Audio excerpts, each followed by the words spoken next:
भव्य और आकर्षक 11 झांकियों संग बल्केश्वर में धूमधाम से महाराजा अग्रसेन जयंती महोत्सव आयोजित किया जाएगा। 18 गोत्र के नाम से 18 स्वागत द्वार सजाए जाएंगे। बल्केश्वर महादेव मंदिर से वाटर वर्क्स चौराहे तक आकर्षक रोशनी से सजाया जाएगा, जिसमें आमंत्रण यात्रा, हवन शोभा यात्रा सहित महिलाओं व बच्चों के लिए आकर्षक व मनोरंजक प्रतियोगिताएं भी आयोजित की जाएंगी। मेधावी विद्यार्थियों को पुरस्कार और अग्रसेन माता पिता के रूप में समाज के बुजुर्ग दंपति का सम्मान किया जाएगा। ब्रज की धरा पर भगवान श्री महाराजा अग्रसेन जी की 5 दिवसीय जयंती का कार्यक्रम श्री अग्रबंधु समन्वय समिति आगरा के द्वारा आयोजित हो रहा है। एक बड़ा, एक भव्य, एक दिव्य कार्यक्रम, क्योंकि आगरा में बड़े उत्साह के साथ, बड़ी उमंग के साथ पूरा शहर इस कार्यक्रम में जुड़ता है। एक बहुत बड़ी टीम इस 5 दिवसीय कार्यक्रम में भगवान महाराजा अग्रसेन जी के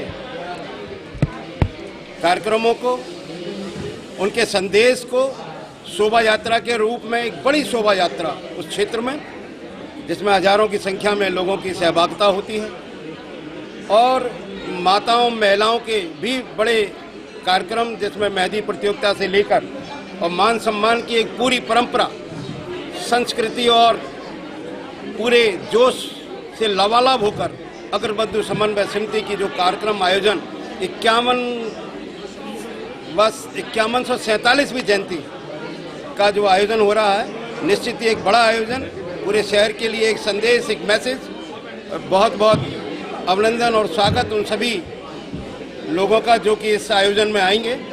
मैं संस्था का भी बहुत बहुत आभार प्रकट करता हूँ। BK अग्रवाल, मार्गदर्शक, अग्रबंधु समन्वय समिति। अग्रबंधु समन्वय समिति द्वारा 25 वर्षों से बल्केश्वर क्षेत्र में महाराजा अग्रसेन जी की शोभा यात्रा निकाली जाती है। यह कार्यक्रम 3 दिन का होता है, जिसमें 13 अक्टूबर को आमंत्रण यात्रा पूरे बल्केश्वर क्षेत्र में निकाली जाएगी।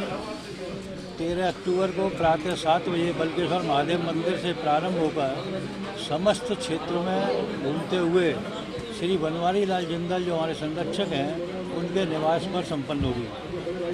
15 अक्टूबर को महाराजा अग्रसेन जी की मूर्ति ITI के सामने है, वहाँ महाराजा अग्रसेन पार्क बना हुआ है।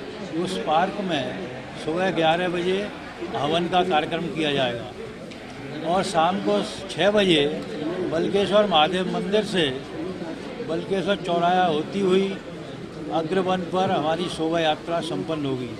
यह 5147वीं महाराजा अग्रसेन जी की शोभा यात्रा है, जिसमें सभी अग्रबंधु बढ़ चढ़ करके भाग लेते हैं। 18 स्वागत द्वार बनाए गए हैं, 18 गोत्रों के नाम से। पूरे बल्केश्वर क्षेत्र में लाइटिंग की व्यवस्था है, और इसमें 11 झांकियाँ इसमें निकलेंगी, जिसमें 18 राजकुमार एक झांकी में, एक में 18 नाग कन्याएँ, एक देवी माँ की झांकी है जिसमें उसके कन्या लांगुर निकलेंगे, एक राधा कृष्ण की झांकी है जिसमें उसके ग्वाल बाल रहेंगे, महाराजा अग्रसेन एवं माधवी स्वरूप में रहेंगे विद्यमान, और महाराजा अग्रसेन जी की मूर्ति है। इस तरह से हमारी 11 झांकियाँ शोभा यात्रा में निकलेंगी। 4 बैंड हैं, और 16 अक्टूबर को अग्रवन में सांस्कृतिक कार्यक्रम एवं सम्मान समारोह का आयोजन किया जाएगा, जिसमें बच्चों की और महिलाओं की विभिन्न प्रकार की 5 प्रतियोगिताएं होंगी। मेहंदी प्रतियोगिता, चित्रकला प्रतियोगिता, सामान्य ज्ञान प्रतियोगिता, फैंसी ड्रेस प्रतियोगिता और एकल नृत्य प्रतियोगिताएं होंगी। और शाम को सम्मान समारोह का आयोजन होगा, जिसमें हाई स्कूल और इंटर के जो मेधावी विद्यार्थी हैं, उनका हम सम्मान करते हैं। ताराचंद मित्तल तोती भाई पूर्व पार्षद हुए, और अग्रबंधु समन्वय समिति का संस्थापक हूँ। जैसा कि BK अग्रवाल जी ने आपको पूरे कार्यक्रम के बारे में बता दिया है, विशेष रूप से 25 वर्ष से इस कार्यक्रम को हम चला रहे हैं, और उसका उद्देश्य हमारा ये है कि करीब 50-60% अग्रबंधु इस बल्केश्वर के अंदर रहते हैं, तो सभी उल्लास से इसमें शामिल होते हैं। और अब की बार हमारे सतीश चंद्र अग्रवाल और उषा जी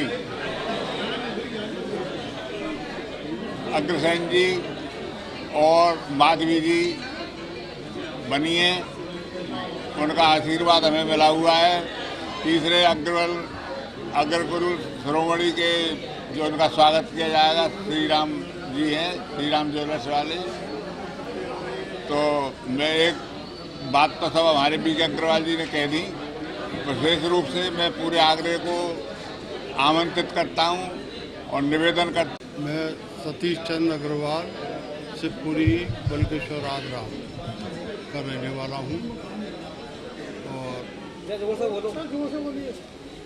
मैं सतीश चंद्र अग्रवाल शिवपुरी बल्केश्वर निवासी आगरा का रहने वाला हूं और अग्रबंधु समन्वय समिति का बहुत बहुत आभारी भी हूं कि उन्होंने मुझे इस लायक समझा कि इस रूप में मुझे और सम्मानित किया गया है। ठाकुर जी की असीम कृपा रही है, गुरु की कृपा रही है कि हम तो इसके योग्य भी नहीं थे, लेकिन उन्होंने ये मान देकर, सम्मान देकर और हमको महाराजा अग्रसेन की पदवी का भार दिया है। और जब से ये कार्य दिया गया है, ये स्वाभाविक बात है कि मन में उस तरीके के उद्गार होते रहते हैं कि हम उस रूप में तो है नहीं, लेकिन उनके कम से कम विचारों को सार्थक अपने जीवन में कर सकें और इस लायक बन सकें। उनका पूरा जीवन जो है सामाजिक जो है दूसरों की भलाई के लिए गया है, दूसरों की सेवा के लिए गया हुआ है, समाजवाद लाने का पूरा प्रयास किया गया है। उस रूप में हम अपने को ढालने तो हमारा आज का दिन बहुत सार्थक है।